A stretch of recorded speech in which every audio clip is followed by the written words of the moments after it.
The chair now recognizes the gentlelady, Ms. Barragán, for her 5 minutes. Thank you, Mr. Chairman. Director Vogel, in your testimony, you said soil testing does not show any unsafe levels of contamination in lawns. For dioxins, this is measured in toxicity equivalents, and the contamination level for EPA that triggers a cleanup in residential areas is 1,000 parts per trillion or above. What level of toxin is the testing looking for to determine whether the soil toxicity is unsafe?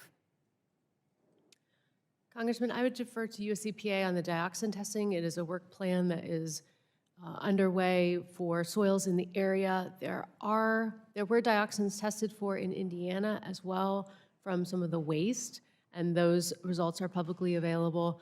I am aware that there are some preliminary lab tests back that have not shown any concerning health levels of contamination in the soil in the park, for example, that I mentioned today. But I would defer to Deborah Shore for any other follow-up on that. Congressman Barragán, let me add that the soil samples are still being going through quality assurance through the laboratory, but the preliminary reports are that there are nothing above what might be considered normal background levels in the places where these soil samples have been taken.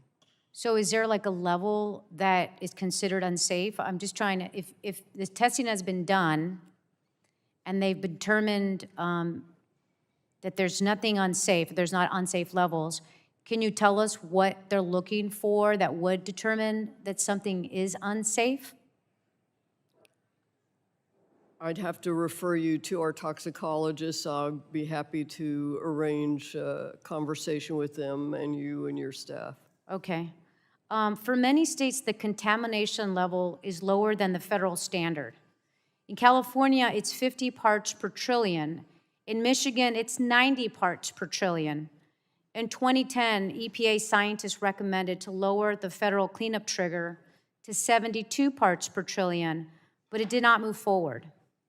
In 2012, an EPA assessment found the safe level children can be in a regular contact with dioxins is 50 parts per trillion or less. Does anybody know if any of the soil tested in East Palestine have toxicity above 50 parts per trillion?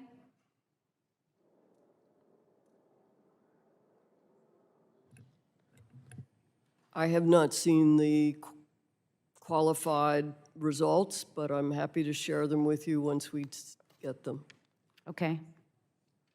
And I am assuming, Director Vogel, you don't have anything either. I don't, and I would just echo that once we do have tests, we do publish them and we make them publicly available. Commissioner Vins, anything on this? I have nothing additional, thank you. Okay.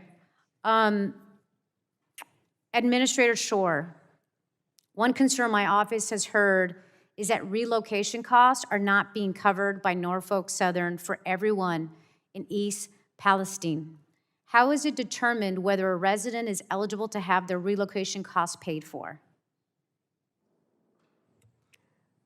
I'm sorry to hear that. My understanding was that Norfolk Southern was covering temporary relocation costs for any resident who sought that. And I would direct you to Norfolk Southern to ask why they are being turned down. Can the EPA require that Norfolk Southern cover relocation costs for anyone in East Palestine?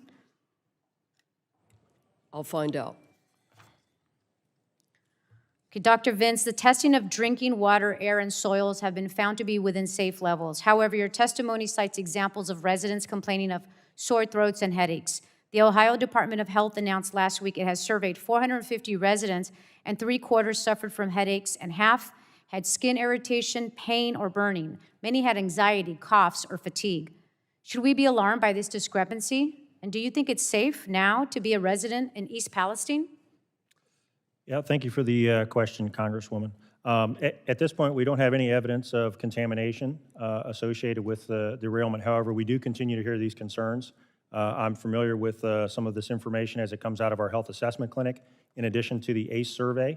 And these are the reasons that we continue to do the ACE survey and stand up the health clinic, in addition to the ongoing monitoring of the groundwater relative to the private wells and our state and federal partners to monitor air and municipal water as well. Well, thank you for that. I want to just, my hearts go out to your constituents, Mr. Chairman. And as we've heard today, we really need Norfolk Southern here. Some of the questions they were not able to answer or defer to them. And if I'm a resident, and you said this hearing's about the residents, if I'm a resident, the first question I'm asking is, what happened? How did this happen?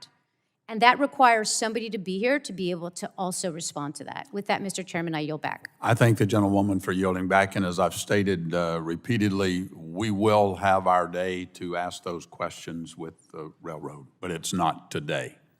With that, the chair recognizes the